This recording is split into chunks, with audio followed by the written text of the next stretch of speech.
My self Mohina Mukherjee aka mostly medico और ये है हमारा lecture number 7 of pathology practical series. इस सीरीज में हम लोग पूरे पैथोलॉजी प्रैक्टिकल सिलेबस को विद इन 10 लेक्चर्स कवर करने वाले हैं और हमने 6 लेक्चर्स ऑलरेडी कवर कर लिए हैं और ये है इसीलिए हमारा लेक्चर नंबर 7। इस लेक्चर में हम लोग क्या पढ़ेंगे, हम लोग ब्लड ग्रुपिंग के थोड़े और कॉन्सेप्ट समझेंगे। इसके अलावा आप सभी के डिमांड से मैंने कूम्स टेस्ट को जितनी मेरी हैसियत है उसके अकॉर्डिंग मैंने आसान करके आपको समझाने की कोशिश की है, शायद आपको इससे हेल्प मिल जाए। ओके, तो और बात नहीं करते हैं, आगे बढ़ते हैं। इस लेक्चर को स्टार्ट करने से पहले मैं आपका पुराना वाला लेक्चर थोड़ा सा रिवाइज करवाना चाहूंगी। अगर आपने वो लेक्चर नहीं देखा तो आई हाईली रिकमेंड कि आप सीक्वेंस में रहे, आप पहले से 6 लेक्चर देख लीजिए। बहुत ज्यादा टाइम आपका नहीं जाएगा, 2x में देखेंगे तो और जल्दी हो जाएगा।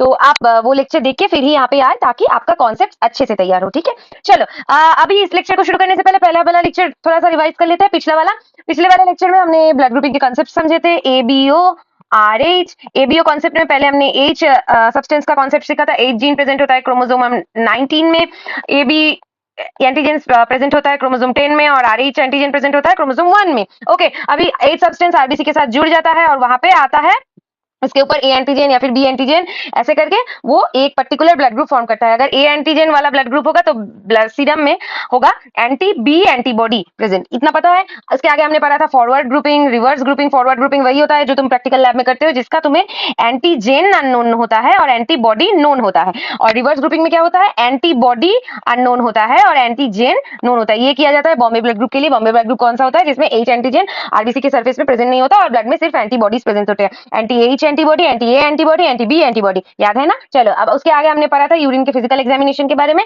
जिसमें हमने ओडोर पढ़ा था यानी कि स्मेल। इसके आगे यूरिन का क्वांटिटी यानी कि वॉल्यूम, और इसके आगे हमने पढ़ा था यूरिन का कैसा फिजिकल अपीयरेंस होता है यानी कि किस कलर का होता है, कलर ऑफ यूरिन।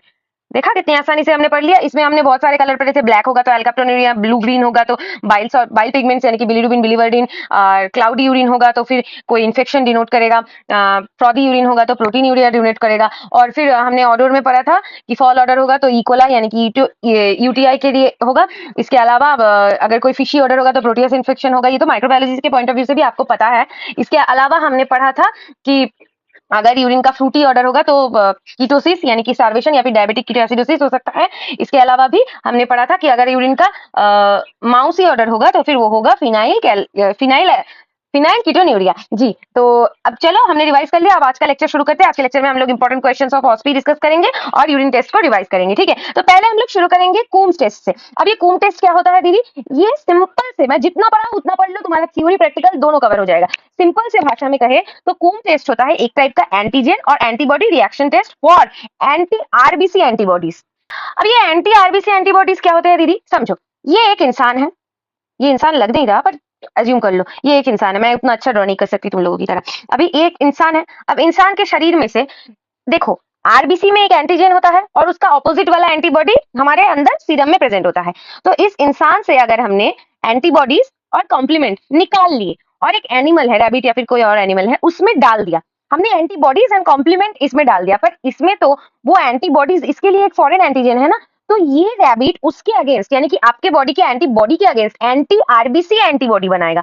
यानी कि आरबीसी के खिलाफ जो एंटीबॉडी आपके शरीर में थे उसके खिलाफ ये एंटीबॉडी बनाएगा। तो हुआ ना anti RBC antibody. RBC antibody आपके शरीर से निकाल के, ये जो आरबीसी एंटीबॉडी है यही आपके शरीर से निकाल के रैबिट में डाला। अभी रैबिट ने क्या किया, ये वाला जो एंटीजन उसके लिए हो गया आरबीसी एंटीबॉडी, उसके अगेंस्ट मतलब एंटीबॉडी बनाया। ठीक है, ऐसे ही उसने एंटी कॉम्प्लीमेंट एंटीबॉडी भी बनाया। ठीक है, देखो अभी इसके आगे क्या हुआ, ये वाला जो एंटी आरबीसी एंटीबॉडी और एंटी कॉम्प्लीमेंट एंटीबॉडी है ये पॉलीक्लोनल भी हो सकता है, मोनोक्लोनल भी हो सकता है। अब इसमें मैं पॉलीक्लोनल मोनोक्लोनल का कॉन्सेप्ट नहीं घुसाना चाहती, थोड़ा कम्प्लेक्स हो जाएगा। अगर आपको नहीं पता आप मुझे बता दीजिए, मैं आपको वीडियो में कवर करवा दूंगी। इसके अलावा भी मैंने माइक्रो में इम्यूनोलॉजी सेक्शन में वो प्लान करके रखा है, मैं उसे कवर करवा दूंगी। ठीक है, देखो अभी ये जो एंटी आरबीसी एंटीबॉडी और एंटी कॉम्प्लीमेंट एंटीबॉडी है ना, यही है कूम्स रिएजेंट। कितना आसान है, तुमको देखा, तुम्हारी बॉडी में से जो आरबीसी के खिलाफ जो एंटीबॉडीज थे और कॉम्प्लीमेंट था उसे हमने निकाला और उसको रैबिट में डाल दिया। अब उस पार्टिकल्स के अगेंस्ट रैबिट ने जो एंटीबॉडी बनाया वही है कूम्स रिएजेंट। हो गया। अब देखो तुम डायरेक्ट कूम टेस्ट, अगर यहाँ तक तुम्हें समझ आ गया है तो तुम आगे हवा उड़ा दोगे। देखो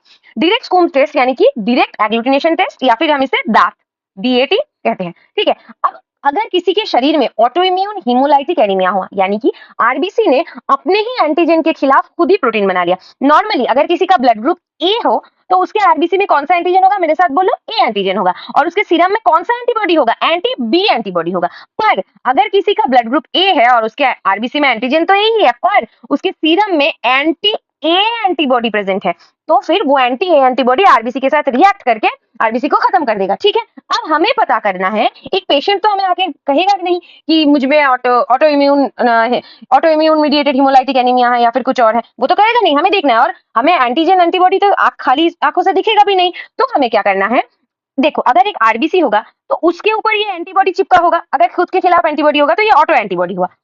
और अगर एक आरबीसी होगा जिसके ऊपर एंटीबॉडी नहीं होगा, किसी और वजह से उसमें हिमोलाइसिस हो रहा है, कोई प्रोटोजोआ है, कोई ड्रग्स है, हो सकता है, तो उस पर ये एंटीबॉडी चिपका हुआ नहीं होगा। अब ये पार्टिकल तो हम लैब में देख नहीं सकते, पर अगर हमने इसके साथ या तो ये वाला केस होगा या तो ये वाला केस होगा, तो हमने क्या किया, हमने इंडिविजुअली इसको एक टेस्ट ट्यूब में लिया, इसको एक टेस्ट ट्यूब में लिया, और उसके साथ ये कूम्स रिएजेंट ऐड कर दिया। कूम्स रिएजेंट क्या था, हमारे शरीर के एंटीबॉडी के अगेंस्ट एंटीबॉडी जो कि रैबिट ने प्रोड्यूस किया, तो फिर anti RBC antibody and anti complement antibody. Okay, समझ आ गया। तो ये कूम्स रिएजेंट ऐड करने के बाद हमें क्या देखने को मिला, ये 1 नंबर टेस्ट ट्यूब है, ये 2 नंबर टेस्ट ट्यूब है।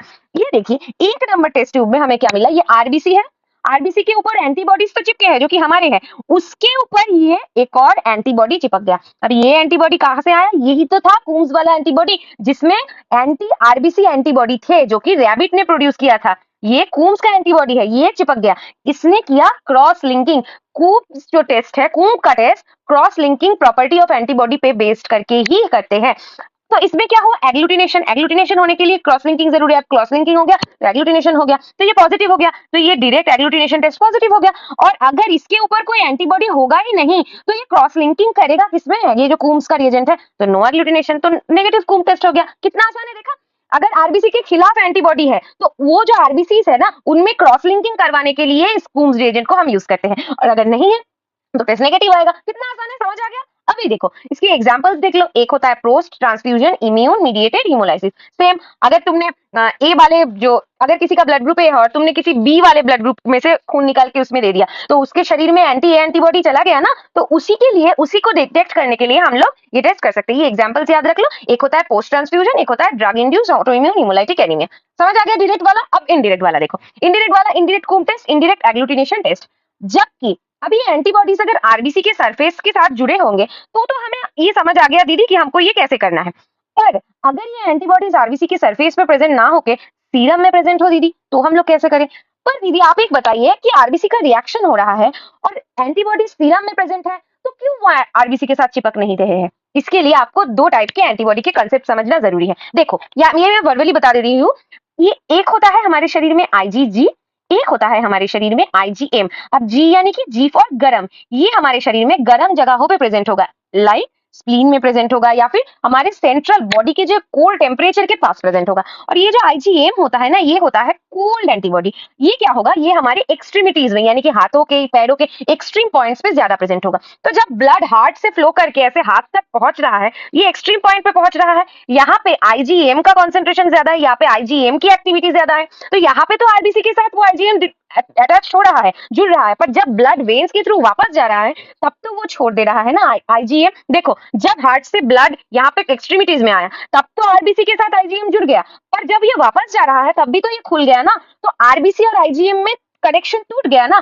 तब ये क्या होता है, तब ये आईजीएम जो कि आरबीसी को डिस्ट्रॉय कर रहा था एक्सट्रीमिटीज में, पर ये तो आपको सेंट्रल ब्लड लाइन में नहीं दिखेगा ना।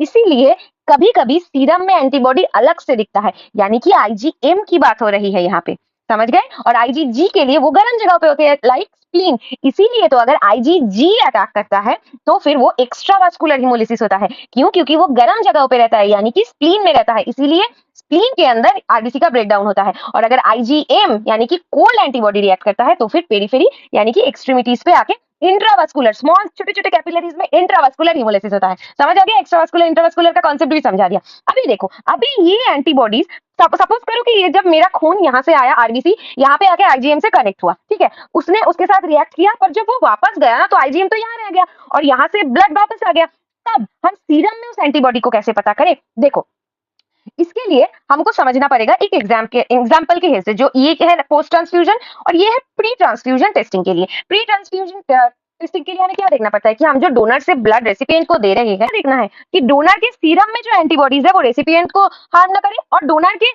आरबीसी का जो एंटीजन है वो रेसिपिएंट के एंटीबॉडी के साथ क्रॉस रिएक्ट ना करे। मतलब डोनर और रेसिपिएंट का ब्लड ग्रुप सेम होना चाहिए, उनमें कोई एंटीजन एंटीबॉडी रिएक्शन ना हो। ठीक है, तो इसमें हम लोगों को क्या देखना है, हमें देखना है डोनर का आरबीसी यानी कि डोनर का एंटीजन और रेसिपिएंट का एंटीबॉडी। अब दीदी आप बताइए, डोनर का क्यों हम लोगों को सिर्फ एंटीजन देखना है, डोनर में भी तो एंटीबॉडी होंगे। हाँ होंगे, बस आप मुझे बताइए कि डोनर के जो एंटीबॉडीज होंगे वो तो सीरम में प्रेजेंट होंगे, और सीरम तो बहुत डाइल्यूटेड होता है, पर क्या आरबीसी को आप डाइल्यूट करके उसके बाद भेजते हो? नहीं। इसीलिए डोनर के एंटीजन को हमेशा हमें देखना है और रेसिपिएंट के एंटीबॉडी को देखना है। समझ आ गया? अभी देखो, बिफोर डोनेशन हमें थोड़ा सा ब्लड हम डोनर से लेके रेसिपिएंट के साथ मिक्स करके देखेंगे। अगर ये आरबीसी के ऊपर एंटीजन एंटीबॉडी कॉम्प्लेक्स बनता है तो फिर हमको समझ आ जाएगा कि ये बुरी चीज है, पर हम तो इसे देख ही नहीं सकते, तो फिर हम क्या करें? इसीलिए हम लोग इनडायरेक्ट कूम टेस्ट का इस्तेमाल करेंगे। हम थोड़ा सा ब्लड डोनर का और रेसिपिएंट का लेके रिएक्ट करवाएंगे। अभी टेस्ट ट्यूब में ब्लड तो रिएक्ट कर रहा है, ये टेस्ट ट्यूब है, इसमें ब्लड तो रिएक्ट कर रहा है, पर हमें तो दिख नहीं रहा है। इसीलिए हम इस स्टेप को कहते हैं इन विट्रो सेंसिटाइजेशन। ये नंबर 1 स्टेप है इनडायरेक्ट कूम टेस्ट के बारे में। इसके बाद हम लोग क्या करते हैं, ये जो टेस्ट ट्यूब में हमने वो दिया जो कि हम देख नहीं पा रहे हैं कि एंटीजन एंटीबॉडी रिएक्ट कर रहा है कि नहीं, इसके ऊपर अब तुम कूम्स रिएजेंट दे दो। अब कूम्स रिएजेंट क्या करता है? क्रॉस लिंकिंग करता है, यानी कि ऐसे बहुत सारे आरबीसी के ऊपर ऐसे, अगर 1 ml भी ब्लड लिया तो बहुत सारा आरबीसी हो गया ना, और बहुत सारा एंटीबॉडी होगा, ऐसे एंटीबॉडी यहाँ पे होगा। अब कूम्स रिएजेंट क्या करेगा? इसके ऊपर इसे क्रॉस लिंकिंग करेगा। देखो, यानी कि स्टेप 2 है एप्लीकेशन ऑफ कूम्स रिएजेंट। ये वाला कूम्स रिएजेंट यानी कि anti RBC antibody and anti complement protein. ठीक है, समझ आ गया? अब दीदी आप ये तो समझ आ गया कि ये आया कूम्स रिएजेंट, आके क्रॉस लिंकिंग किया और हमें विजिबल हो गया एग्लूटिनेशन। डायरेक्ट कूम टेस्ट भी समझ आ गया दीदी कैसे होता है? आप एक बार दोबारा से रिवाइज करवा दो बस। देखो, पहले क्या हमने देखा कि आरबीसी के ऊपर कोई सेल्फ एंटीजन है या नहीं, इसे देखने के लिए हमने किया डायरेक्ट कूम टेस्ट। कैसे किया? हमने आरबीसी को लिया, उसके बाद हमने उसमें कूम्स रिएजेंट को ऐड किया। अगर एंटीबॉडी होगा तो क्रॉस लिंकिंग होगा, क्लियरली दिखेगा, नहीं होगा तो नहीं दिखेगा। सिंपल। इनडायरेक्ट में हमने क्या किया? थोड़ा सा डोनर का रेसिपिएंट का ब्लड को मिक्स कर दिया ताकि एंटीजन एंटीबॉडी अगर क्रॉस रिएक्ट करना हो तो कर जाए, पर ये हमें दिखेगा नहीं। हमको देखने के लिए कूम्स रिएजेंट ऐड करना पड़ा, और अगर क्रॉस लिंक हुआ, एग्लूटिनेशन हुआ, हमको क्लियरली दिख गया, और अगर नहीं हुआ तो हमको क्लियरली नहीं दिखा। समझ आ गया? अब दीदी एक क्वेश्चन है कि कूम्स रिएजेंट में आपने तो बोला एंटी आरबीसी एंटीबॉडी हम लोग देते हैं, ये तो समझ आ गया, तो एंटी कॉम्प्लीमेंट का क्या काम? ये थोड़ा सा ट्विस्टेड कॉन्सेप्ट है। कैसे? देखो, C3b ये जो कॉम्प्लीमेंट प्रोटीन होता है ना, एक बात समझो, मैंने आपको क्या बताया, जब यहां से आके आरबीसी पेरीफेरी में जुड़ता है IgM के साथ, कैसे याद रखोगे? IgG यानी कि गरम, और IgM उल्टा है तो इसीलिए वो ठंडा। ऐसे भी याद रख सकते हैं, M को उल्टा कर दो, W फॉर विंटर, ठंडा है। ठीक है, तो जब ये आरबीसी IgM से जुड़ेगा पेरीफेरी में और फिर वापस जाने के बाद खुल जाएगा, ऐसे आरबीसी है और ऐसे ही IgM के थ्रू जुड़ रहा है। ठीक है, अगर ये जुड़ रहा है तो यहाँ पे तो कोई प्रोटीन होना चाहिए ना जिसके हेल्प से जुड़ रहा है, वही प्रोटीन होता है C3b। और जब ये आरबीसी, इसको ऐसे समझो कि जब ये आरबीसी IgM से छूट के जा रहा होता है तो ये अपना थोड़ा सा पार्ट यहाँ पे इसके साथ रह जाता है। तो इस सीरम में क्या प्रेजेंट हुआ? IgM का भी प्रेजेंस हुआ, और उसके साथ कॉम्प्लीमेंट प्रोटीन C3b, यानी कि वो जो ग्लू था ना IgM और आरबीसी के बीच में, वो भी प्रेजेंट हुआ। इसीलिए हम लोग कूम्स टेस्ट के लिए कॉम्प्लीमेंट प्रोटीन के अगेंस्ट एंटीबॉडी भी यूज करते हैं, और IgM यानी कि एंटी आरबीसी एंटीबॉडी भी हम लोग यूज करते हैं। अब ये IgM क्लास का भी हो सकता है, IgG क्लास का भी हो सकता है। समझ आ गया? क्लियर है? चलो अब आगे बढ़ते हैं। अभी आई होप कि आपको समझ आ गया होगा, अगर नहीं आया तो कमेंट में बता दीजिए, मैं आपका डाउट क्लियर करवा दूंगी। ओके, देखो, अभी मैं आपको एक और कॉन्सेप्ट समझाना चाहूंगी जो कि आपके वाइवा में के लिए इंपॉर्टेंट है, which is haematuria and haemoglobinuria. I know तुम्हें पता है, स्किप मत करो, आई नो पता है, पर थोड़ा सा रिवाइज कर लो, एक बार में हो जाएगा। एक होता है हीमाचूरिया जो कि होता है ब्लड सेल, यानी कि पूरे आरबीसी डब्ल्यूबीसी ये सब यूरिन में प्रेजेंट हो, मेनली क्योंकि आरबीसी का काउंट मिलियंस में होता है और डब्ल्यूबीसी तो कुछ थाउजेंड्स करके होते हैं। अब तुम बोलो, एक पूरा फुटबॉल ग्राउंड में अगर एक फुटबॉल होगा वो कितना होगा? तो उतना ही रेशियो होता है ना कि एक आरबीसी का अमाउंट होता है, एक फुटबॉल ग्राउंड में कितने सारे ग्रासेस होते हैं, और एक फुटबॉल अगर तुम वहां पे रख दो तो वो होगा एक डब्ल्यूबीसी। समझ आ गया? तो आरबीसी ही दिखेंगे, तुम एक फुटबॉल की जगह पे तुमको तो ग्रास ही दिखते हैं ना, तो उतना क्वांटिटी होगा, इसीलिए ये रेड कलर का दिखता है। अब ये किसमें देखने को मिलेगा? जिसमें ब्लीडिंग होगा, trauma, UTI, kidney tumour, medication, समझ आ गया। अब हीमोग्लोबिन क्या होता है, अगर यही फुटबॉल यही आरबीसी टूट के उसके अंदर का पिगमेंट यानी कि हीमोग्लोबिन रिलीज हो जाए तो फिर वही होगा हीमोग्लोबिन। ये मेरे ऑस्पी में मुझे पूछा गया था, इसीलिए मैं आपको बता रही हूँ, ये ऑस्पी में पूछते हैं, याद होना चाहिए। अब ये किसमें दिखेगा, जिन सभी चीजों में आरबीसी टूटेगा, जैसे कि हिमोलाइटिक एनीमिया, जैसे कि ट्रांसफ्यूजन रिएक्शन, जैसे कि हिमोलाइटिक टॉक्सिन, कुछ स्नेक वेनम्स होते हैं, आप एफएमटी में पढ़ेंगे। उसके अलावा इन्फेक्शंस लाइक मलेरिया में तो हीमोजॉइन करके एक पिगमेंट रिलीज होता है ना आरबीसी टूट के। कितना आसान है, देखा, हीमोग्लोबिन हीमोचूरिया का कॉन्सेप्ट भी क्लियर हो गया। अब टाइप्स ऑफ ब्लड ग्रुपिंग ये मैंने पिछले लेक्चर में बताया था, इंपॉर्टेंट है इसलिए दोबारा मैंने लिख दिया, आप पढ़ लीजिएगा। इसके अलावा बॉम्बे ब्लड ग्रुप भी मैंने बताया था, मैंने दोबारा से लिख दिया है। इसके अलावा एरिथ्रोब्लास्टोसिस फीटालिस ये आपको पता है, फिर भी मैं बता देती हूँ। इसमें क्या होता है, एक आरएच नेगेटिव मदर होती है और उनके फर्स्ट प्रेगनेंसी में अगर आरएच पॉजिटिव चाइल्ड आ जाता है, अब कैसे आएगा, अगर पापा का ब्लड ग्रुप आरएच पॉजिटिव हो, तो आरएच पॉजिटिव बेबी अगर वो कंसीव करती है तो डिलीवरी के टाइम कुछ अमाउंट ऑफ ब्लड माँ के शरीर में चला जाता है। अब इसके अगेंस्ट माँ, अब क्योंकि माँ नेगेटिव है इसीलिए अगर पॉजिटिव ब्लड मेरे अंदर आएगा तो माँ कुछ एंटीबॉडीज प्रिपेयर करके रखेंगी ना, इसीलिए वो एंटीबॉडीज रह जाते हैं। अब अगर सेकेंड प्रेगनेंसी हुआ, वो भी आरएच पॉजिटिव बच्चा हुआ, तो वो जो प्रीफॉर्म्ड एंटीबॉडीज है वो अम्बिलिकल कॉर्ड के थ्रू बच्चे में जाके बहुत बड़ी दिक्कत तैयार करते हैं, जो कि होता है एरिथ्रोब्लास्टोसिस फीटालिस, यानी कि इमेच्योर हालत में ही आरबीसी का रूले फॉर्मेशन होकर डिस्ट्रॉय होकर फीटस की डेथ हो रही है। ये पता है, समझा दिया। चलो अब आगे बढ़ते हैं, थोड़ा सा यूरिन टेस्ट को भी रिवाइज कर लेते हैं। अगर यूरिन टेस्ट को रिवाइज कर लिया तो हमारा ये टॉपिक कंप्लीट हो जाएगा। इसके बाद हम लोग स्पेसिमेंस पढ़ेंगे और फिर वाइवा का गाइडेंस एंड प्रॉब्लम का डिस्कस करके हम पैथोलॉजी का सिलेबस खत्म कर देंगे प्रैक्टिकल का। चलो, अभी यूरिन टेस्ट में एक होता है heat and acetic acid test, ये होता है केमिकल टेस्ट। अच्छा, मैं आपको एक बात बताना चाहूंगी, पिछले लेक्चर में हमने पढ़ा था फिजिकल प्रॉपर्टीज ऑफ यूरिन, एक होता है केमिकल प्रॉपर्टीज जिसमें यूरिन का पीएच बढ़ कम जाता है किस किस चीजों में, ये आप किताब से पढ़ सकते हैं, ऐसा इंपॉर्टेंट कुछ नहीं है, यही वाले टेस्ट इंपॉर्टेंट है क्योंकि ये आपको परफॉर्म करने होते हैं। एक होता है heat and acetic acid test, biochemistry में हमने पढ़ा है, जो कि है qualitative determination of presence of protein in urine. कैसे देखोगे, वैसे तो देख के ही समझ आ जाता है क्योंकि फ्रॉदी यूरिन होता है, प्रोटीन होगा तो। देखो, प्रिंसिपल याद करना है, protein in urine get denatured in presence of heat and form whitish cloudy turbidity in urine as it is. Principle लिखना है, application of acetic acid few drops can confirm presence of protein differentiated from phosphate due to isoelectric point. ठीक है, समझ आ गया, ये आपको पता है। अभी देखो प्रोसेस कैसा है, ये एक टेस्ट ट्यूब है, नहीं रुको, फिर से मेरा कॉफी कप, ये एक टेस्ट ट्यूब है, इसके अंदर मैंने 2/3 पार्ट फिल कर दिया यूरिन से। अब मैंने क्या किया, इसका जो अपर पार्ट है इसको मैं, अगर ये बुनसन का फ्लेम है यहाँ पे रख के ऐसे इसको हीट करूंगी, नीचे नहीं लाऊंगी, नीचे वाला कंट्रोल करके काम करेगा और ऊपर वाले को हीट करूंगी, और अगर ऐसे हीट करती गई तो एक टर्बिडिटी फॉर्म होगा। अब टर्बिडिटी दो वजह से हो सकता है, आपके कॉलेज में अगर इसे कंफर्म करने को बोला था तो आप करना, वरना मत करना, मेरे कॉलेज में बोला था, मैंने किया था। तो टर्बिडिटी अगर फॉर्म हुआ उसमें हम लोग क्या डालेंगे, 3 to 5 drops of 3% acetic acid. ठीक है, तो अगर इससे टर्बिडिटी डिसअपियर कर जाता है तो वो फॉस्फेट की वजह से टर्बिडिटी था, और अगर वो रह जाता है तो वो प्रोटीन की वजह से था। कितना आसान है, समझ आ गया। चलो अब आगे बढ़ते हैं। अब एक और है बेनेडिक्ट टेस्ट, ये मैं तुमको एक ट्रिक के हिसाब से समझाऊंगी। देखो, ये होता है qualitative and semi quantitative determination of reducing sugar in urine, यानी कि इसमें थोड़ा बहुत क्वांटिटी के बारे में भी आइडिया होता है। अब अलग से कुछ टेस्ट है जैसे कि रिएजेंट स्ट्रिप टेस्ट। अब इसका प्रिंसिपल तो तुमको पता ही है, all reducing substances like reducing sugar, glucose, lactose etcetera in urine reduce cupric ions in hot alkaline medium to insoluble cuprous oxide which finally gets yellow and red colour. ठीक है, अभी देखो बेनेडिक्ट रिएजेंट का मैं तुमको formula रटवाती हूँ। अगर तुमको कुछ नहीं पता, तुम बस बेनेडिक्ट रिएजेंट के लिए ये ट्राइसोडियम सिट्रेट याद कर लो। क्या याद करना है, ट्राइसोडियम सिट्रेट। बाकी देखो मैं तुमको रटवाती हूँ। बेने यानी कि बनिया। ठीक है, अभी बनिया क्या करेगा, ये कॉपर के ग्लास से पानी पिएगा, इतना याद होगा। अभी तुमने देखा है ना, जो बनिया लोग होते हैं वो सुबह उठ के कॉपर के ग्लास में से पानी पीते हैं, वैसे बहुत लोग पीते हैं पर मैं एग्जाम्पल के लिए बोल रही हूँ, बनिया लोग कॉपर के ग्लास में से पानी पियेंगे। तो ये कॉपर के ग्लास में से अगर पानी पिया तो कॉपर का कुछ होना चाहिए, कॉपर सल्फेट यहाँ से आ गया, और पानी पी रहे हैं तो डिस्टिल्ड वाटर आ गया। हो गया, 3 याद हो गए, trisodium citrate, copper sulphate and distilled water. हो गया। अभी देखो, ये बनिया लोगों के पास बहुत सारा पैसा होता है, बहुत सारे कार्स होते हैं, तो कार से क्या कार्बोनेट करके कुछ आएगा, सोडियम कार्बोनेट। कितना आसान है, trisodium citrate, sodium carbonate and copper sulphate और वाटर, ऐसे याद रखोगे। बनिया के पास बहुत सारे कार्स है, इसीलिए सोडियम कार्बोनेट, कॉपर ग्लास में पानी पीता है यानी कि कॉपर सल्फेट और वाटर, इसके अलावा ट्राइसोडियम सिट्रेट, ये वाला आपको याद करना है। ठीक है, आप किसी और तरीके से भी याद कर सकते हो, मैंने ऐसे याद किया था। अभी देखो, फॉल्स पॉजिटिव भी देता है बेनेडिक्ट टेस्ट। कौन से एसिड देते हैं, homogentisic acid, ascorbic acid, uric acid, ये वाइवा में पूछते हैं, याद होना चाहिए। इसके अलावा इसका प्रोसीजर समझ लेते हैं। ये एकमात्र टेस्ट है जिसमें आपको रिएजेंट को हीट करना पड़ता है। आपके सिलेबस में 5 ml आप बेनेडिक्ट का रिएजेंट लोगे, एकदम मेजर करके पिपेट से, उसके बाद उसे हीट करोगे।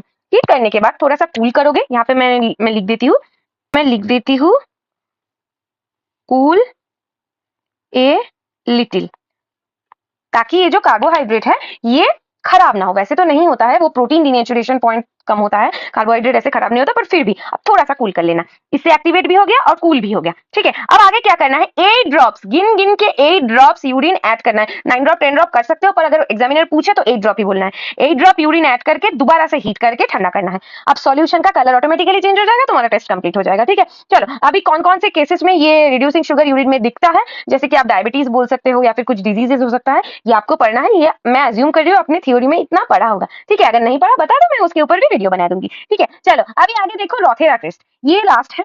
इस टेस्ट में क्या देखते हैं हम लोग, quantitative assessment of ketone bodies in urine. Ketone bodies urine में कब पाया जाता है, कीटोएसिडोसिस में। देखो अदर मेथड्स को भी पढ़ लो, ferric and Gerhardt method, okay. Principle देख लो, acetone and acetic acid produces a purple colour complex with sodium nitrochloride solution which is freshly prepared. ये मेंशन करना है क्योंकि सोडियम नाइट्रोक्लोराइड अगर फ्रेशली प्रिपेयर्ड ना हो तो वो खराब हो सकता है। देखो 5 ml यूरिन लेना है, उसको सुपर सैचुरेट करना है अमोनियम सल्फेट के द्वारा। सुपर सैचुरेट मतलब जब तक वो क्रिस्टल डिसॉल्व होते रहेंगे तब तक तुम्हें उसे डालना है। उसके बाद थोड़ा सा सोडियम नाइट्रोक्लोराइड का क्रिस्टल या फिर फ्रेशली प्रिपेयर्ड सॉल्यूशन तुमको ऐड करना है। उसके बाद टेस्ट ट्यूब के ऐसे टेस्ट ट्यूब बराबर, मतलब अगर ये टेस्ट ट्यूब है तो इसके धार ऐसे बराबर करके आपको अंदर, बाहर नहीं, अंदर लिक्विड अमोनिया को धीरे धीरे पोर करना है। अब जंक्शन पॉइंट में तुमको एक ऐसा पर्पल रिंग दिखेगा, और अगर ऐसा दिखेगा तो उसको तुम कहोगे पॉजिटिव रोथेरा टेस्ट। समझ आ गया? चलो अब इसमें मैं ज्यादा फोकस नहीं कर रही हूँ, आगे देखते हैं। ये वाला पार्ट थोड़ा सा इंपॉर्टेंट है, थ्योरी में प्रैक्टिकल में पूछते हैं। कास्ट एंड क्रिस्टल, ये माइक्रोस्कोपिकल फीचर्स होते हैं। कास्ट कौन सा होता है,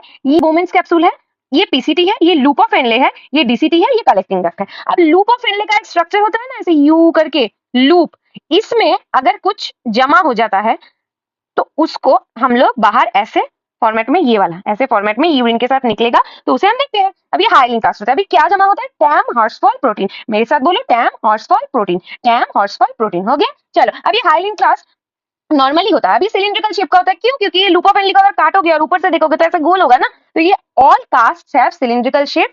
this is made up of time हॉर्सफॉल protein, ये मैंने आपको बता दिया, जो कि लूप ऑफ एनले से ही सिक्रेट करता है। और इसके अलावा ये फीवर एंड डिहाइड्रेशन के टाइम में दिखेगा, ठीक है। अब अगर इसमें ही हम लोग थोड़ा सा टैम हॉर्सफॉल प्रोटीन में थोड़ा सा आरबीसी ऐड कर दें तो वही ऐसे दिखेगा, लाल लाल का कास्ट होगा, ये माइक्रोस्कोपिकली दिखेगा, ठीक है। तो ये हमें दिखता है ग्लोमेरुलर नेफ्राइटिस में। और अगर ऐसे ही एक टैम हॉर्सफॉल प्रोटीन के साथ डब्ल्यूबीसी ऐड कर देंगे हम लोग, एक ट्रांसपेरेंट सा स्ट्रक्चर दिखे, तो वो दिखेगा क्रॉनिक पाइलोनेफ्राइटिस में। अभी देखो ग्लोमेरुलस का प्रॉब्लम होगा तो वो आरबीसी के रूप में बाहर आएगा यूरिन के थ्रू, और अगर पाइलो यानी कि टिब्यूलर पार्ट में प्रॉब्लम होगा तो वो डब्ल्यूबीसी कास्ट के रूप में बाहर आएगा, ठीक है। इसके अलावा हो सकता है ग्लैंडुलर कास्ट। अब ये ग्लैंडुलर कास्ट कैसे हो सकता है, ये होता है डीजेनरेटेड कास्ट, यानी कि देख रहे हैं ये सिलिंड्रिकल स्ट्रक्चर था पर इसमें देखिए ऐसे डॉट डॉट डॉट डॉट करके मतलब टूट सा गया है ये कास्ट, तो इसे हम लोग कहेंगे डीजेनरेटेड या फिर ग्लैंडुलर कास्ट, ठीक है। ये थोड़ा इंपॉर्टेंट कम है, आगे वाले दो बहुत इंपॉर्टेंट है। एक है मडी ब्राउन कास्ट जो कि दिखता है एक्यूट ट्यूब्यूलर नेक्रोसिस में, विच इज कि नेफ्रॉन्स की डेथ हो रही है तो उसमें ये मडी ब्राउन कास्ट दिखेगा। और इसके अलावा टॉक्सिक, ये वाला पॉइंट ज्यादा इंपॉर्टेंट है, नीट पीजी में क्वेश्चन पूछा गया है, which is seen in ethylene glycol abuse. मुझे शायद याद नहीं, ये शायद यूएसएमएल में भी एक बार आया था, ठीक है। इसके अलावा ये पीसीटी को मैक्सिमम एफेक्ट करने की वजह से ये मडी ब्राउन कास्ट दिखता है, ठीक है। ये तो रटने वाला पॉइंट है, ये से याद रखना है। इसके अलावा ब्रॉड वैक्सी कास्ट, अब ये ब्रॉड वैक्सी कास्ट दिखता है क्रॉनिक रेनल फेलियर, मतलब अल्टीमेट किडनी खत्म हो गया, मर गया वो, तो ये क्रॉनिक रेनल फेलियर में ब्रॉड वैक्सी कास्ट दिखेगा, ठीक है। अब हम लोग आखिरी टॉपिक पे आ गए हैं इस लेक्चर के, विच इज क्रिस्टल। अभी क्रिस्टल आपके माइक्रोपैथो दोनों के पॉइंट ऑफ व्यू से बहुत ज्यादा इंपॉर्टेंट है, ठीक है। इसे मैं तुमको ट्रिक से याद करवाऊंगी। कैसे? ये देखो, सिस्टीन क्रिस्टल, पहला वाला सिस्टीन। अब सिस्टीन से क्या याद आ रहा है, 16, ऐसा याद आ रहा है ना, तो सिस्टीन पे 6 लेंगे, उसे 6 बनाएंगे, यानी कि ये वाला क्रिस्टल होगा हेक्सागोनल शेप का, बेंजीन जैसा, हो गया यार। अब टाइरोसिन का टी लेंगे, टी फॉर थिन, यानी कि टाइरोसिन का क्रिस्टल होगा नीडल लाइक, ऐसे नीडल लाइक शार्प।